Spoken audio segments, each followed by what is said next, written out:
Hello friends, मेरे channel सिद्ध सावर मंत्र में आपका हार्दिक स्वागत है। और फ्रेंड्स, आज मैं आपको बताऊंगा कि मैंने एक वीडियो पहले भी बनाई थी कि मैंने अपने कुछ अनुभव के लिए आपसे वीडियो शेयर की थी कि नाभि दर्शना अप्सरा की जो मैंने दीक्षा ली थी अपने गुरुदेव से, उसके बारे में, उसके बाद मुझे क्या क्या फिर अनुभव हुए, उसके लिए मैंने एक वीडियो अपलोड की थी पहले, नाभि दर्शना साधना के अनुभव पार्ट 1। तो आज मैं नाभि दर्शना अप्सरा पार्ट 2 के अनुभव शेयर कर रहा हूँ आपसे। कि होता क्या कि मैंने जब साधना की दीक्षा तो ले ली, लेकिन उसके बाद साधना नहीं की। और साधना की जो सामग्री थी, मेरी माला और तुम्हारा यंत्र जो था, वो सब मेरे पूजा घर में ही रखा रहा और मैं अपनी दैनिक पूजा पद्धति करता रहा। और दोस्तों, हाँ दोस्तों, तो मैं आपसे एक बार फिर रिक्वेस्ट कर रहा हूँ कि अगर नए व्यूवर्स हैं कुछ, तो वो मेरे चैनल को सब्सक्राइब कर लें और साथ में घंटे के बटन को भी प्रेस कर दें नेक्स्ट वीडियो पाने के लिए, कि उनके पास मेरा नोटिफिकेशन जल्द से जल्द पहुंच जाए। और अगर आपको मेरे अनुभव पे विश्वास है और ज़रा सा भी आपको मेरी वीडियो पसंद आती है, तो आप वीडियो पूरी देखने के बाद सब्सक्राइब करें और लाइक और शेयर भी कर दें। तो होता क्या दोस्तों कि जब मैंने साधना नहीं की, मैं खुद करता रहा अपनी दैनिक पूजा पद्धति, तो एक दिन पता नहीं क्या मेरे माइंड में आया कि करीब करीब मुझे दीक्षा लिए हुए 4 साल गुजर चुके थे। और मेरे दिमाग में आया कि मैंने कहा, एक दिन मैं गुरुदेव की गुरु मंत्र का जाप कर रहा था, तो उसके बाद में फिर कुछ ऐसा आया कि मैंने कहा कि हे गुरुदेव, कोई साधना तो पूरी करा ही दीजिए। ये तो नाभि दर्शना अप्सरा की साधना ये मेरी पूरी करा दीजिए। मैंने उनसे विनती की और मैं विनती करके ना भूल गया कि मैंने कुछ कहा भी था गुरुदेव से। उसके बाद क्या होता है, उसके बाद एक और मतलब कुछ ऐसी घटना ऐसी घटी कि उसका तो मैं खैर आपसे इस वीडियो में कहना उचित नहीं समझता। लेकिन हुआ क्या कि एक दिन मैं रात को लेटता था, तो मैं करीब करीब वीडियो देखता रहता था, किसी और व्यूवर्स की भी देखते, जो वो बनाते हैं चैनल थे, तो उनकी भी मैं एक दो वीडियो देख लिया करता था।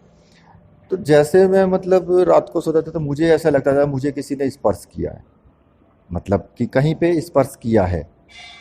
और हाँ, रात में मुझे सपने में एक लड़की ज़रूर दिखाई दिया देती थी कभी कभी। मतलब कि ये मैं नहीं कह सकता कि कितने दिन में, लेकिन कभी कभी वो दिखाई देती थी।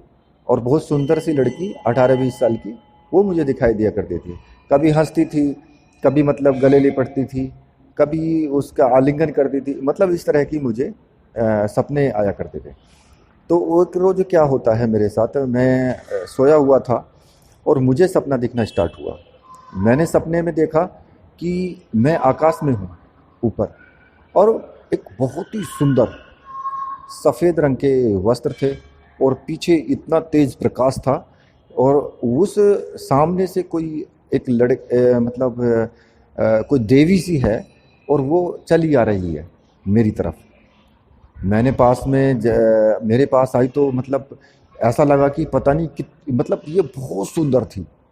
और मतलब मेरे मन में तुरंत एक विचार आया, एक आलिंगन करने का, कि भाई ऐसी मतलब सुंदर स्त्री है।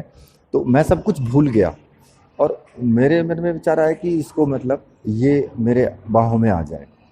बस इतना मेरे मन में विचार आया उसके पास जाने के बाद। तो उसने क्या किया, उसने इस तरह से मुंह अपना बनाया कि आप ये मानिए कि उसको जैसे बुरा सा लगा, और वो तुरंत जो है मतलब अंतर्ध्यान हो गई।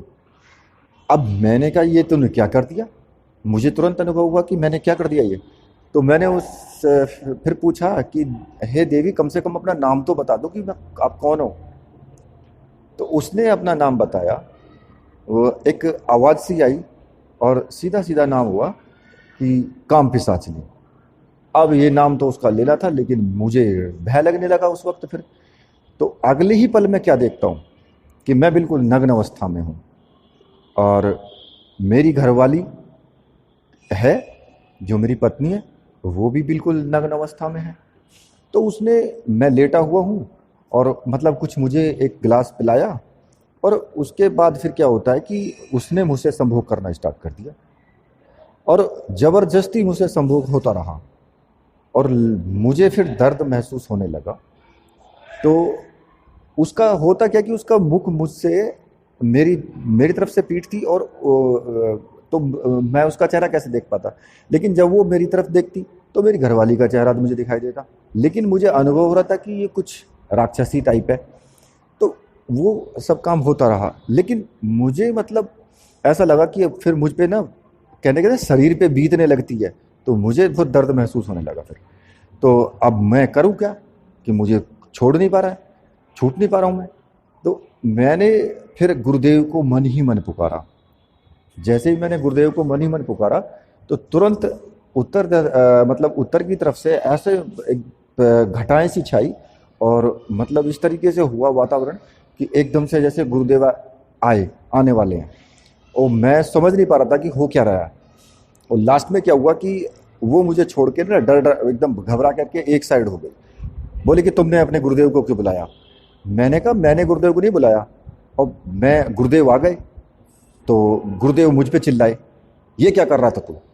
मैंने कहा गुरुदेव मैं क्या कर रहा हूँ, ये तो मेरी पत्नी है। और मैंने कहा मैं इसके साथ जो हो रहा है, मैं तो गृहस्थी आदमी हूँ। तो गुरुदेव बोले कि ये तेरी पत्नी नहीं है। मैंने कहा फिर कौन है? तो वो एक साइड अंधेरे से में ऊपर, जैसे वो कहते हैं ना कि एक आत्मा सी ऊपर की तरफ आकाश में हो जाती है अंधेरे से में, तो अंधेरे सा लग रहा था। और उसमें क्या था कि उसकी भी मुझे आवाज़ आ रखी थी, और गुरुदेव मेरे ऊपर चिल्ला रहे थे। मैंने गुरुदेव से कहा, मैंने कहा गुरुदेव ऐसे ऐसे बात है, मेरी कोई गलती नहीं है। तो उसने फिर उसको आज्ञा दी कि मैं तुम्हें आज्ञा देता हूँ कि आज के बाद इसके पास नहीं आना है तुम्हें। तो अब मैं तो गुरुदेव की तरफ, तो मैं नग्न अवस्था में खड़ा था। गुरुदेव मुझसे बोले कि इधर आ तू। मैं बोला, मैंने कहा गुरुदेव मैं कैसे आऊँ तुम्हारे पास में, मैं तो नग्न अवस्था में खड़ा हूँ। तो इतने में क्या हुआ था है कि वो शक्ति मुझसे बोली कि जब तुम अपने गुरुदेव का मान नहीं रख सकते तो तुम मेरा क्या मान रखोगे, इसलिए मैं जा रही हूँ, और अब के बाद मैं तुम्हारे पास नहीं आऊँगी। मैंने कहा ठीक है जाओ, मुझे ज़रूरत नहीं है तुम्हारी। मैंने ये कह दिया, और उसके बाद फिर गुरुदेव भी अंतर ध्यान हो गए, और वो भी अंतर ध्यान हो गई। और मेरी जैसे आँख खुलती है नींद में, तो मेरा लिंग खड़ा हुआ था, और दर्द हो रहा था उसमें बहुत ज़बरदस्त।